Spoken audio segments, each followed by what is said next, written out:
এক সময় ছিল যখন মানুষ পাথরের সামনে মাথা নত করত।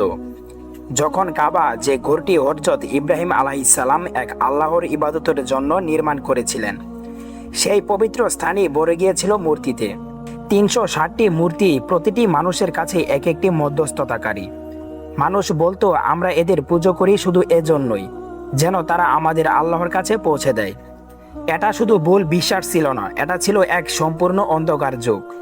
সেই সময় মেয়ে শিশু জন্ম নিলে বাবার মুখ কালো হয়ে যেত, লজ্জায় অপমানে সমাজের ভয়ে তাদের জীবন্ত মাটির নিচে পুঁতে ফেলা হতো। কোরআন সেই হৃদয় বিদারক দৃশ্যকে এভাবে তুলে ধরে, যখন জীবন্ত কবর দেওয়া হয় কন্যা শিশুকে, জিজ্ঞেস করা হবে কোন অপরাধে তাকে হত্যা করা হয়েছিল।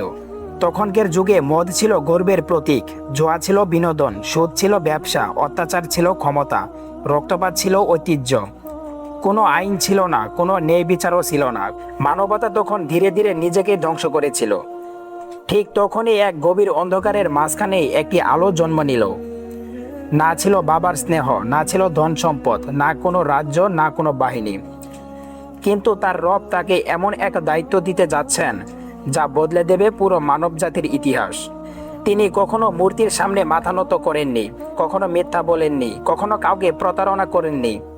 মানুষ নিজেরাই তাকে একটি নাম দিয়েছিলেন, আল আমিন, অর্থাৎ বিশ্বাসযোগ্য, বিশ্বস্ত। আর সেই মানুষটি হলেন হযরত মুহাম্মদ সাল্লাল্লাহু সাল্লাম। কিন্তু এই গল্প হঠাৎ করে শুরু হয়নি, এটা এক দীর্ঘ ধারাবাহিকতার অংশ। শুরুটা হয়েছিল হযরত আদম আলাইহিস সালাম থেকে, যাকে আল্লাহ সব কিছুর জ্ঞান শিখিয়েছেন। তিনি ছিলেন মানবজাতির প্রথম শিক্ষক। তিনি বলেছিলেন, আমাদের সন্তানদের মধ্যে থেকে নবী আসবেন, যারা মানুষকে এক আল্লাহর পথে ডাকবে। সময় পেরিয়েছে, মানুষ আবার পথ হারিয়েছে। তারপর এলেন হযরত নূহ আলাইহিস সালাম। তিনি শত শত বছর মানুষকে ডাকলেন, শুধু এক আল্লাহর ইবাদত করো। কিন্তু খুব কম মানুষই তার কথা শুনল। তারপর এলেন হযরত ইব্রাহিম আলাইহিস সালাম, যখন মানুষ, তারা চাঁদ, সূর্য সবকিছুকে উপাস্য বানিয়ে ফেলেছিল। তিনি একাই দাঁড়িয়ে গেলেন পুরো সমাজের বিরুদ্ধে, ভেঙে দিলেন মূর্তি, ঘোষণা করলেন এক আল্লাহ ছাড়া কেউ ইবাদতের যোগ্য নয়। তারপর এলেন হযরত মূসা আলাইহিস সালাম।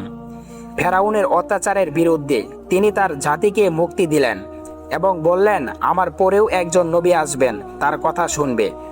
তারপর এলেন হযরত ঈসা আলাইহিস সালাম। তিনি সুসংবাদে দিলেন, আমার পরের একজন রাসূল আসবেন, যার নাম হবে আহম্মদ।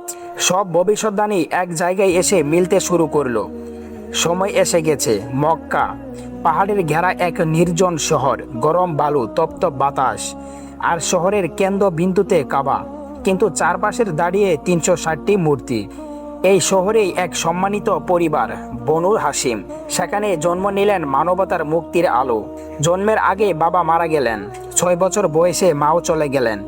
একটি শিশু যে একের পর এক আপন জন হারাচ্ছে। ৮ বছর বয়সে দাদাও চলে গেলেন। কিন্তু যখন দুনিয়ার সব সহায়তা শেষ হয়ে যায়, তখন আল্লাহর সাহায্য শুরু হয়। চাচা আবু তালিব তাকে লালন পালন করলেন, ভালোবাসলেন নিজের সন্তানদের মতো।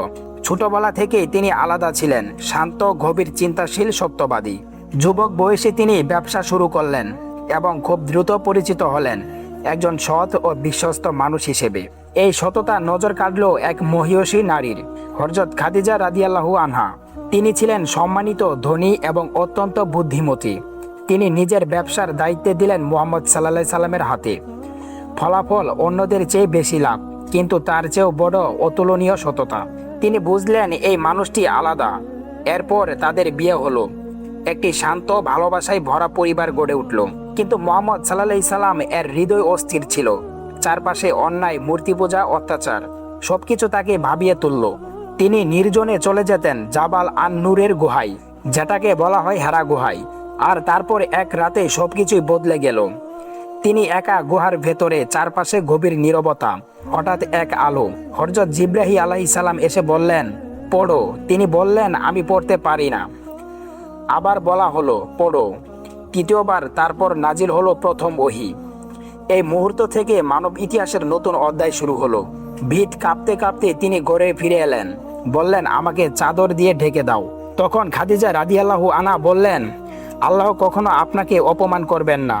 আপনি আত্মীয়দের খেয়াল রাখেন, গরিবদের সাহায্য করেন, সত্যের পক্ষে থাকেন। তিনি প্রথম ঈমান আনলেন। তারপর হযরত আলী রাদিয়াল্লাহু আনহুম, হযরত আবু বকর রাদিয়াল্লাহু আনহুম, জায়েদা ইবনে হারিসা রাদিয়াল্লাহু আনহুম।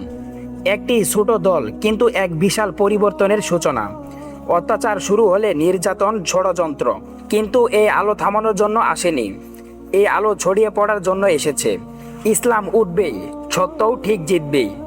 এই গল্প এখানেই শেষ নয়, এটা শুধু শুরু। পরবর্তী পর্বে জানাবেন কিভাবে এই ছোট দলটি বদলে দিয়েছে পুরো পৃথিবী। তো বন্ধুরা, এরকম ভিডিও পেতে চ্যানেলটি সাবস্ক্রাইব করে আমাদের পাশে থাকবেন। ধন্যবাদ, আল্লাহ হাফেজ।